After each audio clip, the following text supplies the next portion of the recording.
نحمده ونصلي على رسوله الكريم اما بعد فاعوذ باللہ من الشیطان الرجیم بسم اللہ الرحمن الرحیم۔ امید کرتا ہوں آپ سب خیریت سے ہوں گے۔ اللہ تعالیٰ آپ سب کو خیریت اور عافیت سے رکھے۔ اللہ تعالیٰ سے دعا گو ہوں کہ اللہ تعالیٰ آپ کی اور میری تمام جائز حاجات کو پورا فرمائے۔ ویڈیو کو شروع کرنے سے پہلے آپ سب سے گزارش ہے کہ جس نے ابھی تک میرے چینل کو سبسکرائب نہیں کیا پلیز میرے چینل کو سبسکرائب کر دیں اور بیل آئیکن کے بٹن کو بھی ساتھ پریس کر دیں تاکہ ہر آنے والی ویڈیو آپ تک پہنچ سکے۔ ڈانس اور گانے کے چینلوں کو تو ہر کوئی سبسکرائب کرتا ہے، آج دیکھتے ہیں کون اسلامی چینل کو سبسکرائب کرتا ہے۔ تو چلتے ہیں آج کی ویڈیو کی طرف۔ آج کی ویڈیو اس بارے میں ہے کہ میاں اور بیوی کے درمیان محبت کیسے پیدا کی جا سکتی ہے۔ محبت پیدا کرنے کا ایک ہی نسخہ میں آپ کو بتاؤں گا، اگر خاص کر بیوی اس پر عمل کر لے تو انشاءاللہ میاں اور بیوی کے درمیان کبھی جھگڑا نہیں ہوگا۔ ایک بار آزما کر تو دیکھیں۔ تو چلتے ہیں آج کی ویڈیو کی طرف۔ میاں بیوی میں محبت پیدا کرنے کا نسخہ یہ ہے کہ دونوں ایک دوسرے کے لیے دعائیں کرتے رہیں۔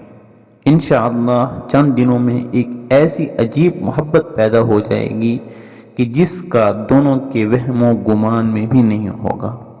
یاد رکھیے، اینٹ کو اینٹ سے ملانے کے لیے سیمنٹ کی ضرورت ہے، لکڑی کو لکڑی سے ملانے کے لیے کیل کی ضرورت ہوتی ہے، کاغذ کو کاغذ سے ملانے کے لیے گوند کی ضرورت ہوتی ہے، لیکن دو دلوں کو ملانے کے لیے اللہ تعالیٰ کے خاص فضل کی ضرورت ہوتی ہے۔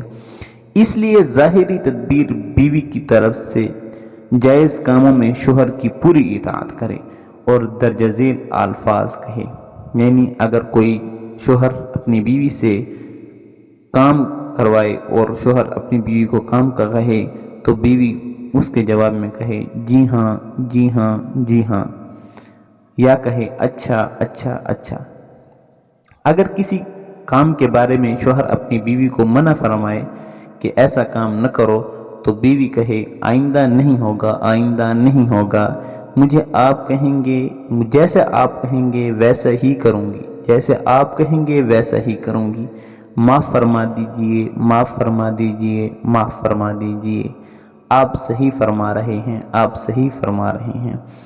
اور باطنی تدبیر یہ ہے کہ دونوں میاں بیوی ایک دوسرے کے لیے دل سے دعائیں کریں، ایک دوسرے کو خوب معاف کر کے ایک دوسرے کو اپنے حالات سے مجبور سمجھ کر بے قصور سمجھیں، اس کی غلطیوں پر دل میں اس کے خلاف اٹھنے والے غم اور غصے کی جذبات کو پیار اور محبت، شفقت اور رحمت کی تھپکی دے کر سلام دیں۔ تو امید ہے آپ کو بات بھی سمجھ آ گئی ہوگی اور ویڈیو بھی سمجھ آ گئی ہوگی۔ اگر ویڈیو اچھی لگی تو لائک بھی کرنا اور کمنٹ سیکشن میں اپنی رائے کا اظہار ضرور کرنا۔ میں آپ کے پیارے پیارے کمنٹ پڑھتا رہتا ہوں۔ والسلام، اللہ حافظ، ملتے ہیں اگلی ویڈیو میں۔